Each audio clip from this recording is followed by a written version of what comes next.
que sientes que la mitad del pueblo de Colombia en este momento no tiene gobierno. No tiene ni idea de cómo cumplir su mandato y sobre lo que viene haciendo el actual gobierno. Pero la única forma de hacer eso sería construir instituciones que el presidente no ha hecho. El reporte, coronel. ¿Cómo están? Buenos días. Qué gusto verlos aquí en el reporte, coronel.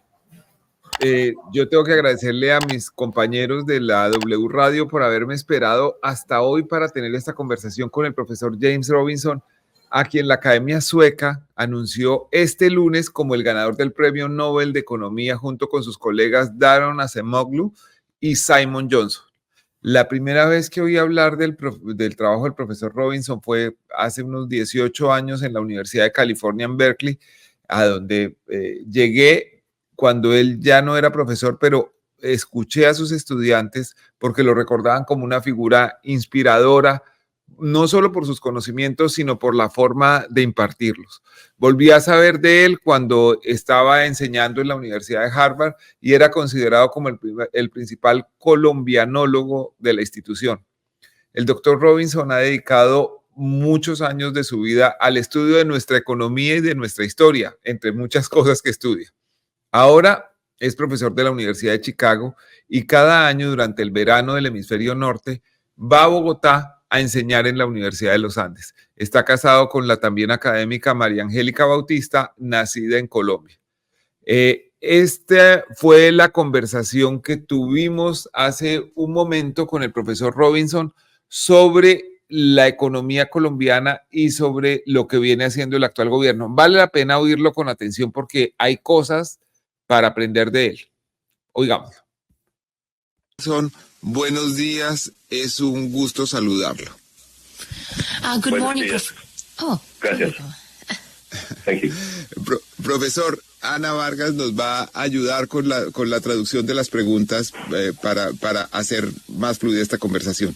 Profesor, usted dice que la elección del actual presidente de Colombia, Gustavo Petro, es una de las más democráticas de la historia, pero a la vez ha dicho que el presidente, aquí quiero citarlo textualmente, abro comillas, no tiene ni idea de cómo cumplir su mandato o cómo formular políticas que realmente transformen al país. Hasta ahí la cita suya. En su opinión, ¿cuál ha sido el error del presidente? Professor, you say that the election of the current president of Colombia, Gustavo Petro, is one of the most democratic in history. But at the same time, you have said that the president has no idea how to fulfill his mandate or how to formulate policies that really transform the country. In your opinion, what was the president's mistake? I think his mistake is not to build institutions. He needs to build the institutions of the state in order to transform the society. Colombia performs so far below its potential, but it doesn't have the institutions necessary to really prosper economically. And his government is not building institutions. Él cree que el problema está en las instituciones, que su error ha sido no construir instituciones necesarias para que el Estado pueda prosperar. Él está de acuerdo en que Colombia rinde muy por debajo de su potencial, pero la única forma de hacer eso sería construir instituciones que el presidente no ha hecho.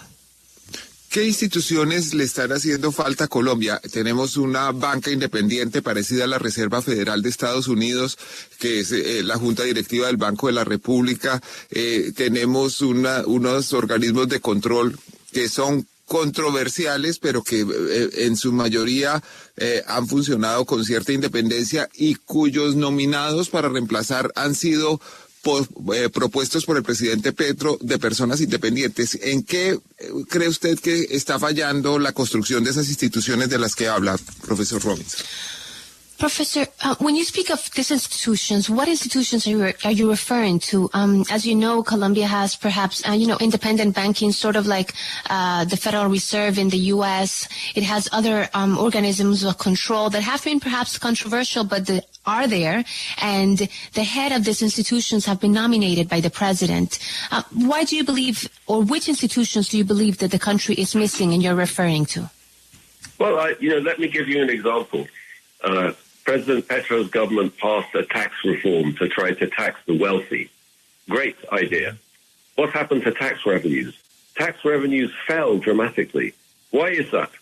Because the DiAN doesn't have the institutional capacity to tax wealthy people. They can just hide their money.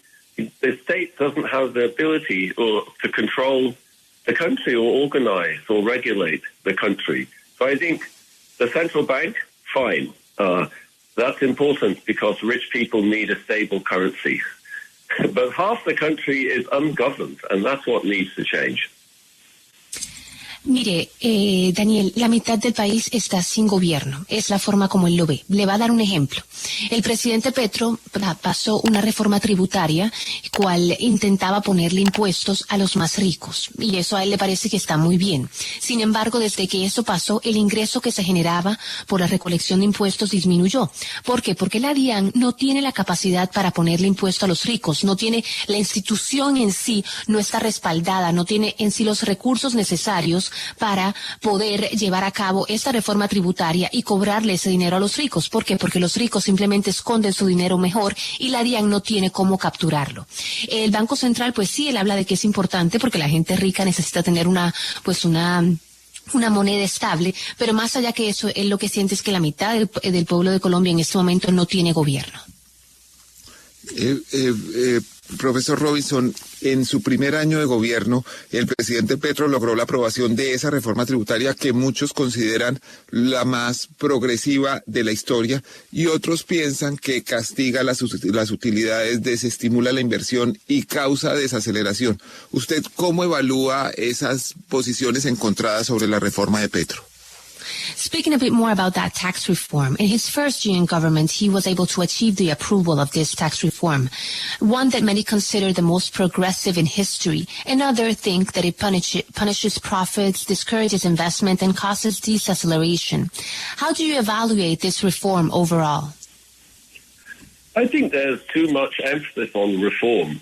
The usual thing in Colombia is you pass laws or you pass decrees and that's it. You think that's enough to change Colombia, but it's not enough. You have to implement the laws, you have to implement the decrees, and that's always the problem in Colombia, the total lack of implementation. Él dice que a veces uno se enfoca mucho en la reforma en sí, Daniel, y que en Colombia pasa mucho esto, se pasan leyes, se pasan decretos y las personas creen que eso es suficiente, pero que eso no es así. Hay que implementar esos decretos y hay que implementar las leyes que se aprobaron. Y ese siempre es el problema de Colombia, la implementación. Sí, una diferencia entre lo que se propone teóricamente y lo que se lleva a cabo en la realidad. Al presidente Petro le queda 1 año y 9 meses de gobierno. ¿Qué le recomendaría a usted, profesor Robinson, hacer en ese breve tiempo? ¿Cuáles deberían ser sus prioridades? President Petro has 1 year and 9 months left in office. What would you recommend him do in this short time? What should be his priorities? I think, what I like about President Petro is, for the first time, Colombia has a president who thinks there are problems in the country. And that's a good thing. But he has to prioritize what is most important and figure out how to achieve it. That's the problem. And it's not about, that's the thing. And that you have to build institutions to do that. You have to build a broad coalition. You have to get Colombians to come together and imagine something different. Imagine a different country. Él dice que a él lo que le gusta del presidente Petro es que por primera vez Colombia tiene un presidente que piensa que hay un problema en el país. Pero ese presidente tiene que priorizar lo que es más importante y averiguar cómo lograrlo, enfocarse en cómo lograrlo. Él vuelve y nos resalta la necesidad de crear instituciones, crear grandes coaliciones que unan a Colombia e imaginarse esa Colombia distinta. Profesor Robinson, Estados Unidos, el país en el que usted vive y enseña, elige en 18 días a su nuevo presidente o presidenta. La candidata demócrata Kamala Harris propone aumentar los impuestos a las grandes compañías, mientras que el expresidente Donald Trump habla de bajar el impuesto a las corporaciones y compensarlos con aumentos en los aranceles. ¿Cuál de las dos posturas lo convence a usted más? The United States, where you live, will elect its new president in 18 days. The Democratic candidate Kamala Harris proposes to increase taxes on large companies, while former President Donald Trump talks about lowering taxes on corporations and compensating it with tariff increases. Which of the two positions convinces you the most?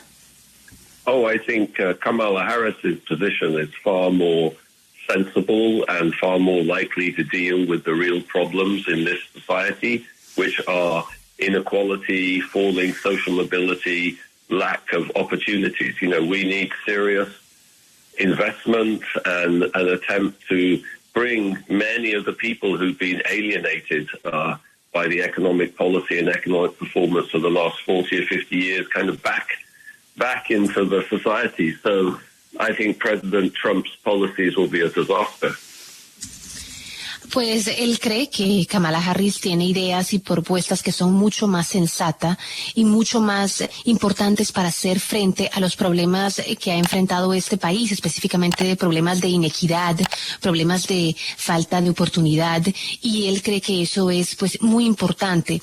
Él dice que estas propuestas de Kamala Harris podrían traer digamos que al mundo de la economía o al círculo de inversión de este país a personas que han estado alienadas por más de 40, 50 años. Él, por el contrario, cree que las propuestas de Donald Trump no lograrían eso y podrían ser más desastrosas. Profesor Robinson, la última pregunta. Usted conoce Estados Unidos, su economía, conoce Colombia y su economía. ¿Cuál de los dos candidatos estadounidenses, o más bien, cuál de los modelos que ellos proponen, le conviene a su juicio más a Colombia? You know the U.S. and you know Colombia. Which U.S. candidate, or rather which of these economic models or proposals in general would be more convenient for Colombia? I think Vice President Harris's model will be much better.